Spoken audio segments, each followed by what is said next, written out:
Sam Jordan from 9 News, joined by Dan Brettig from The Age, in front of a beautiful Brisbane backdrop at the end of a test match that the weather has been anything but. In the end, it was rain that forced a draw between Australia and India in the third test here at the Gabba. Dan, hard to know what to make of what we've seen the last few days.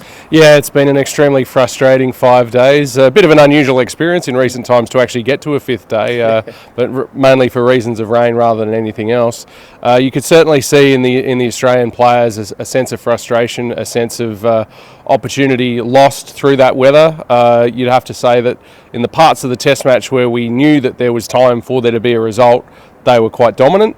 Then once the time was elapsing and India fought back a little bit to get over the follow-on, we saw some interesting fight back almost the other way by India and Jasprit Bumrah in particular. Yeah, that's exactly right, and maybe let's start on there as well. The result did always seem out of reach for either side here today, but there was certainly plenty to play for in terms of momentum and confidence, and India certainly won that battle, knocking over Australia's top order really cheaply once again.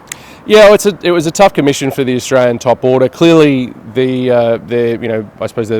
team conference at the start of the day would have been, we have to try to win this game. We have to go about it as if it's not going to rain, even though it was pretty obvious that it was going to rain.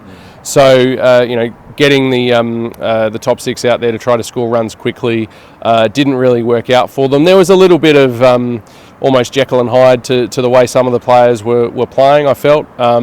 Certainly uncomfortable against Bumrah on a day 5 wicket that was doing quite a bit, the new ball and the deterioration in the surface. So what that's achieved is basically given Jasprit Bumrah 3 cheap wickets, got a couple of the other quicks into the game, and means that in particular the Australian top 3 of Rizwan Khawaja, Nathan McSweeney and Marnus Labuschagne have now got really ordinary records so far in this series. Look, it is going to be the big question over the next few days, but Dan, does Australia need change heading into the Boxing Day test?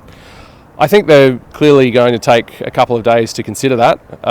Pat Cummins was asked about Nathan McSweeney tonight and very quickly sort of pushed that question towards the selectors and that a squad will have to be picked for the last 2 tests in the next couple of days. It's a real conundrum because clearly those guys in the top 3 haven't made very many runs, but also you would say that 2 first innings out of 3 in the series, it's actually functioned pretty well. They've managed to get Travis Head a bit of a platform, got the middle order a bit of a platform to score runs quickly once the ball is softened and the seam's not as prominent and moving around as much. But on the other side of it, if they have another of the sorts of collapses that they had here today or on the first day of the series in Perth, it's pretty much series over because India only need to win one of the last 2 test matches to retain the trophy.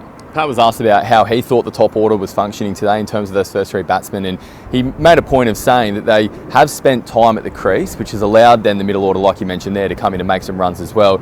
You just have to feel for Nathan McSweeney. You know, he's not an opener, or at least in the past he hasn't been an opener at first class level. He's been thrown into the deepest of deep ends trying to stop Jasprit Bumrah in Australia. It's such a tough position for the selectors to be in with Nathan moving forward, and not to suggest that it's only him in the crosshairs potentially as we approach the Boxing Day test, but certainly it's been a tough initiation to test cricket. Yeah, the worry as far as Nathan McSweeney is concerned is that, yes, he's facing the best fast bowler in the world for his initiation. He's struggling, I think, to show a bit of authority. Even today, trying to reach a ball that probably would have been a wide if he hadn't nicked it. Struggling to get the balance right between attack and defence. That's what the Australians would be wanting to see, sort of 2 or 3 test matches in. A little bit more authority, a little bit more, maybe not ease at the crease because conditions certainly aren't easy, but as I say, a little bit more of that presence and ability to pick your shots correctly, basically. And the question is whether they persist there. At least there is a very clear option for Australia in terms of replacing Josh Hazlewood. Scott Boland will come back in on Boxing Day. What a luxury to have someone like him back on his home deck for the Boxing Day test.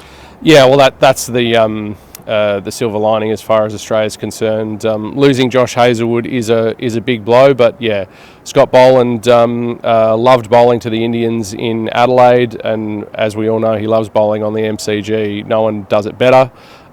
He's got a tremendous record there for Australia and Victoria.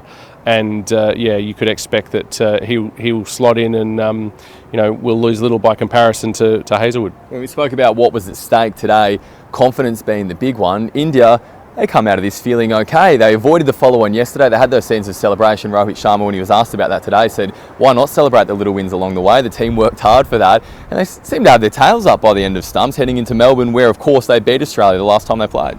Yeah, well, they've absolutely dodged a bullet here to send Australia in, concede 450, then get bowled out for around 250, and look for a while like they weren't even going to make the follow-on mark.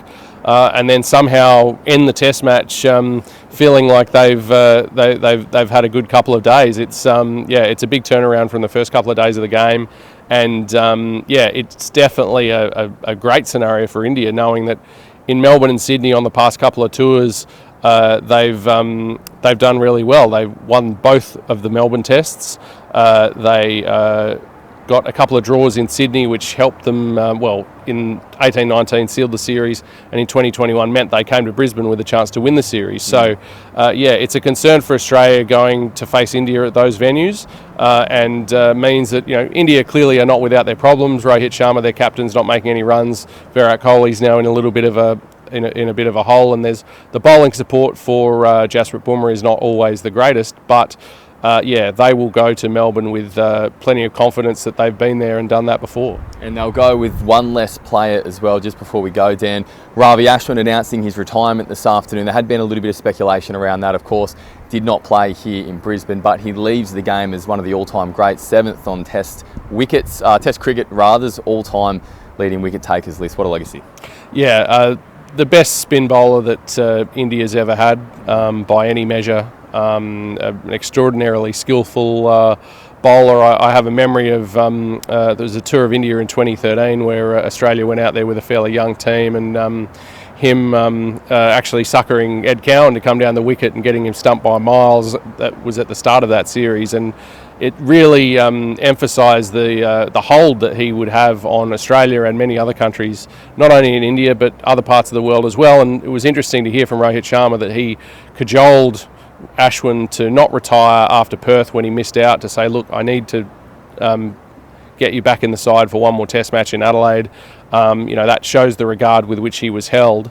And I think it's in some ways it's a sad way for him to finish to leave in mid-series, but clearly he had come here making it clear to the Indian team that if he wasn't going to be picked to play, he wasn't going to hang around, and that's something that they've respected. And a great personality as well. So a Test match that ends in a draw throws up so many storylines. No doubt that Melbourne will do the same when we do head south for the Boxing Day Test, the 4th Test in this Boland Gavaskar Trophy.